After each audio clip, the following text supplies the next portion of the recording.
Hi everyone, you are watching TBI TV brought to you by the Functional Neurology Center. I'm Amy Zellmer and today I am talking about being in a funk. So my brain injury was 5 years ago now, just a little over 5 years. If you don't know my story, I fell on the ice.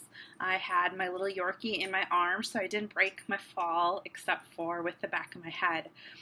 And it put me into a journey unlike anything I had ever expected to take part of, as I'm sure many of you can relate. But one of the things that has continued to linger, I guess, for lack of a better word, is just getting in a funk. I wouldn't say I'm necessarily depressed. I just feel off. I have real low energy. I just don't feel like doing things.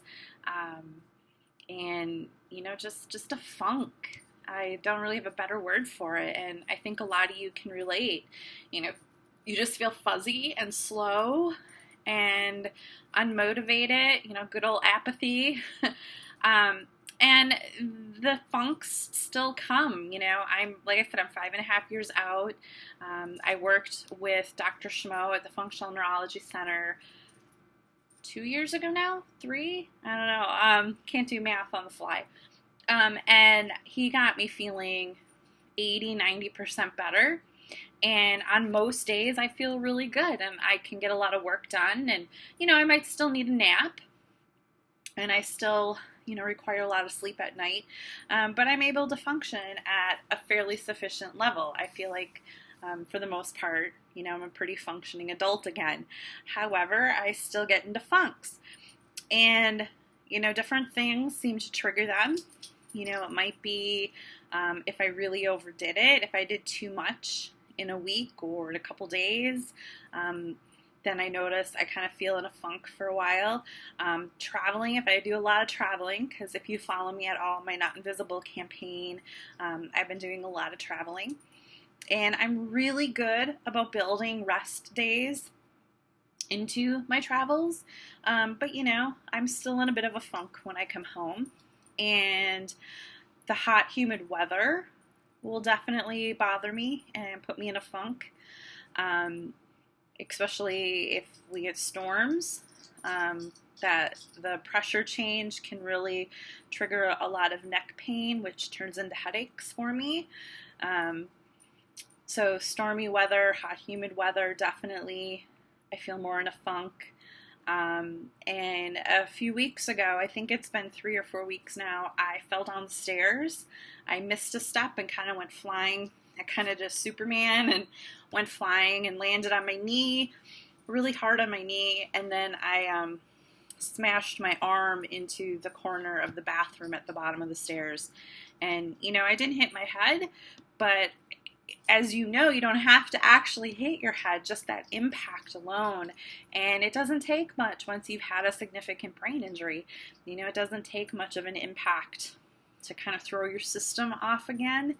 And I could notice right away I was having word finding issues. I was having, my sentences were slower, the cognitive processing part of it. And my neck flared up. And, of course, that gives me headaches. And I could tell my eyes were off. So I started pulling out all my eye exercises and everything from working with Dr. Schmo. And, I got feeling better pretty quickly, but that like funk still kind of lingered. And the thing I hate the most about the funk is just, you're in a funk. That you should probably do something to get you out of the funk, drinking more water, go for a nice walk in nature, watch a movie that you enjoy, that you've seen before. There's things we know that we can do to kind of lift our spirit. They might not necessarily totally take us out of the funk, but they can lift our spirits. And, sometimes when you're deep in that funk, it's hard to find something to help lift your spirits. So it can be really, really challenging to get stuck in that funk. And I'm sure many of you can relate. And, you know, like I said, you just kind of feel like you're walking through molasses or heavy mud, and your brain's just a little bit fuzzy, like not totally fuzzy, but there's a little bit of fuzzy. And I know for me, talking takes a lot of energy when I'm in a funk, so I kind of like shut down and don't want to talk to people. I don't even want to go out into crowded places. You know, I might not even want to go over to a friend's house, and I have plans to go, so I might cancel them at the last minute. And, you know, I feel bad, and most of my friends, the friends that I have now, they get it, and they're understanding, but, you know, it still sucks, because I wanted to go to the friend's house, and I wanted to do the thing that we were doing, so, you know, it's a bummer, but fortunately the funks are further and fewer between. But they still exist. And, you know, no matter how far out you are from your injury, you know, if you have little setbacks or flare-ups, you know, it's okay. Know that they're going to be short-lived. They're just temporary. You know, if you haven't already gotten help that you need, you know, I can't say enough about functional neurology. It truly, truly gave me my life back after dealing with years of doctors telling me there's nothing they can do, you just got to give it more time, this might be the best you're ever going to be. And let me just make it very clear that that's all a bunch of bullshit, because there's always hope. Your brain has neuroplasticity. It can recover. It just needs help. It needs the right specialized doctors who understand the systems to just give it a jump start. And that's what functional neurology does. And there really is hope. And, you know, I just can't say enough good things about functional neurology. So anyway, you guys, thanks for tuning in.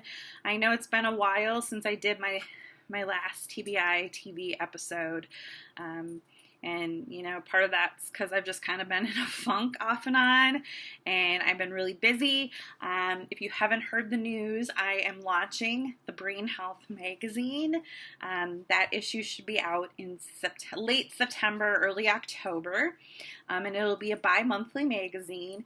It will always be free for an online subscription, a digital download, and you can also subscribe for a print edition. And I will be starting a Kickstarter here in the next week, so you can get signed up and pre-registered for a print subscription. But the digital version will always be free, and the digital version you can access from anywhere in the world. And the print subscription will only be in the U.S. For now. That may change, but for now it'll just be U.S. Mailing addresses. So really excited to launch that. You guys can check it out on Facebook, the Brain Health magazine, and there is a link to sign up for the free subscription. The website should be up and running by the end of August, so depending when you're watching this, that will be thebrainhealthmagazine.com. But if you're watching the new release of this video, the website's not live yet, but that'll be coming the end of August, with the first issue coming out late September, early October. And I am coming to New England with my Not Invisible campaign in October. I'll be coming to Cleveland, Vermont, New Hampshire, Rhode Island, and Pennsylvania. Also trying to get Massachusetts. So hopefully I can see some of you on that leg of the trip. And anyway, have a great day, everyone, and I'll see you next time. Bye, everyone.